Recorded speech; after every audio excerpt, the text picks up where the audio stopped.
Welcome back everybody, this is my tips and tricks guide for TOGC progression. Note that it is progression focused, and so while there are tips that are going to increase your DPS, it is not ranking or parsing specific. Also, like and subscribe and drop me a follow at twitch.tv/Criteria. We have launch race coming up, all the things to help grow the channel. Much appreciated to all you that do that. Thank you very much. And with that, let's dive right in. For Beasts of Northrend Phase 1, do not Living Bomb the Snowbolt, as AoE does not work on them, and because of that, the explosion portion of the Living Bomb won't even go off, so Living Bomb on them is a DPS loss. Just single target them while keeping Living Bomb up on Gormok, and if you do get a Snowbolt on you, blink into the melee and then call for a hop. The Snowbolts will interrupt your cast, and the hop prevents that, and if you can't get a hop, then you can cast with a spell in a different school of magic to bait out the Snowbolt's kick, and then cast with your main nuke. Instant casts also work of course, but remember they do not take AoE damage. In Phase 2, there's not much to be said other than keeping Living Bomb up on both worms and staying spread out, and in Phase 3, you can prevent Ice Towel's knockback by ice blocking it, so only ice block in earlier phases if you're about to die. A hop also prevents his knockback if your ice block is down, but we had the hops already assigned to ranged other than mages, so it's unlikely you'll be able to get one if your raid does the same thing.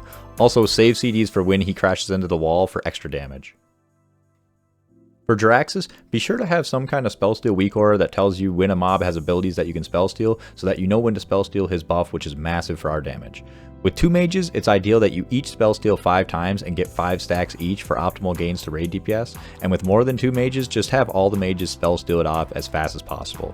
If you're trying to parse, then 1 mage could spell steal all 10 stacks, but this is significantly less total raid DPS than having both mages spell steal 5 times each, as the DPS gains for spell stealing each stack past 5 drops off hard, and the 10th stack is actually a DPS loss for that single mage, so if you truly were trying to parse, you would just spell steal 9 stacks and 1 mage a single stack.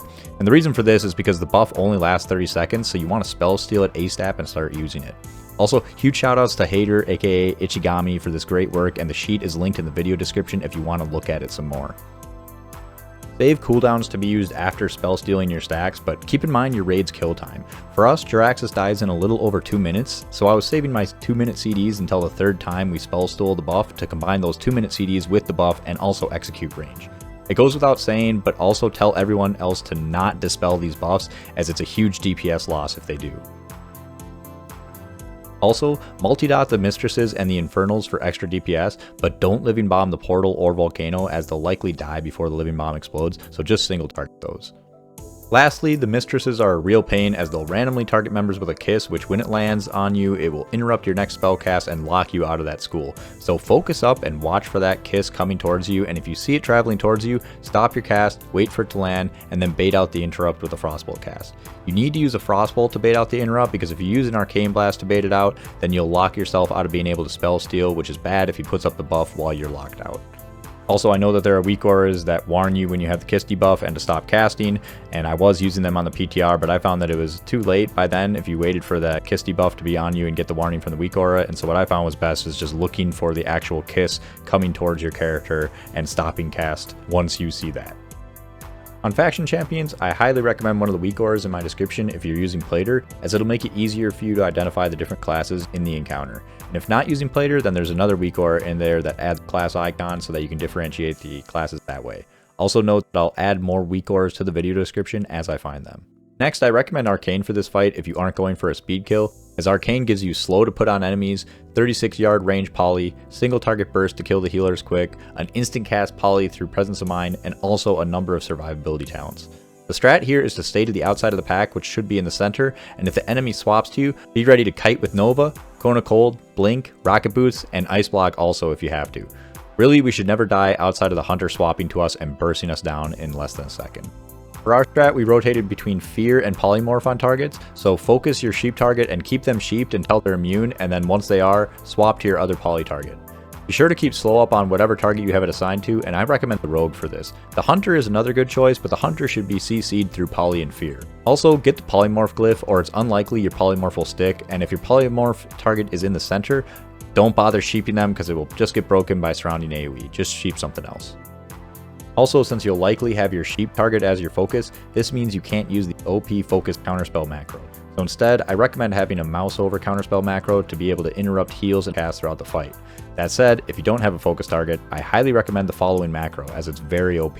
Essentially, this macro will kick your focus target if you have a focus target, and if you don't, then it will automatically target an enemy that is casting in front of you and interrupt that target and swap back to your current target. It's insanely good on fights with many targets where it can be difficult to do a mouse over interrupt.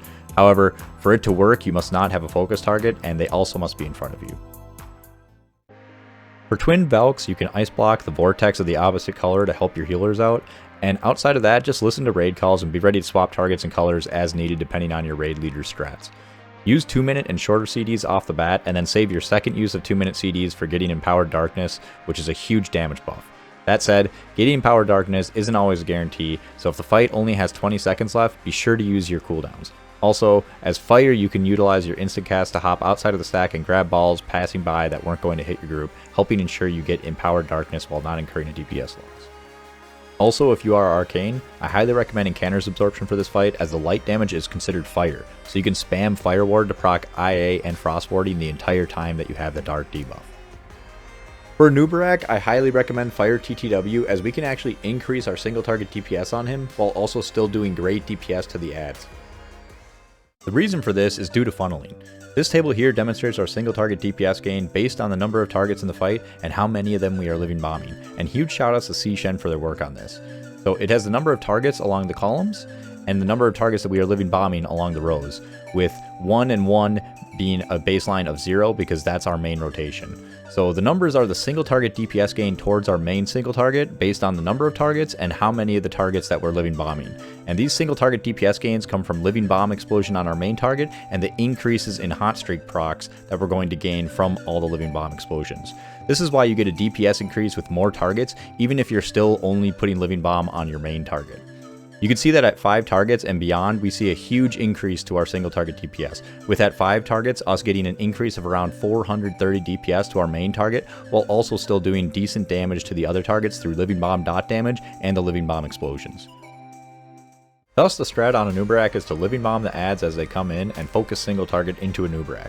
Your raid shouldn't be AoEing the adds down because you want enough single target on Anub'arak to only get 1 burrow phase, so you let passive cleave bring down the adds and only have people AoE if the current adds are still alive and the next set is about to spawn. As long as you living bomb the adds as they're moving into the center, you should be able to get 2 rounds of living bomb off on them before they die. For the burrow phase, do not ice block if Anub'arak targets you, as he will just swap to another target if you do that. And the last tip is that you can ice block off penetrating cold in phase 3, so save your ice block for that, and if you get penetrating cold a second time, frost ward to help out your healers. That's it for my tips and tricks guide for TOGC. Thanks so much for watching. Good luck in TOGC. I really hope it goes well for you. You get that 50 attempts remaining. And also the specs are in the video description, and I will do a separate video to go over them briefly, but in this one I just wanted to keep it to the tips and tricks. Alright, with that, like and subscribe. Drop me a follow at twitch.tv/Secretaria, and if you're able to make it out for the launch race, I really appreciate it. And also join the Discord if you want to hop in with discussion or ask any questions there. Alright guys, take care. Thanks so much, and good luck. Jesus Christ! APEP, come hit. I need to spread it. Okay, no? What? I need to do I get this right now. Just be spread out if you have the fire I don't see anybody. Why is it saying to spread? What the fuck? Okay, we got hit. Saxo, good luck. Alright, that was sick. That was aggro, wasn't it? I hope I killed everybody.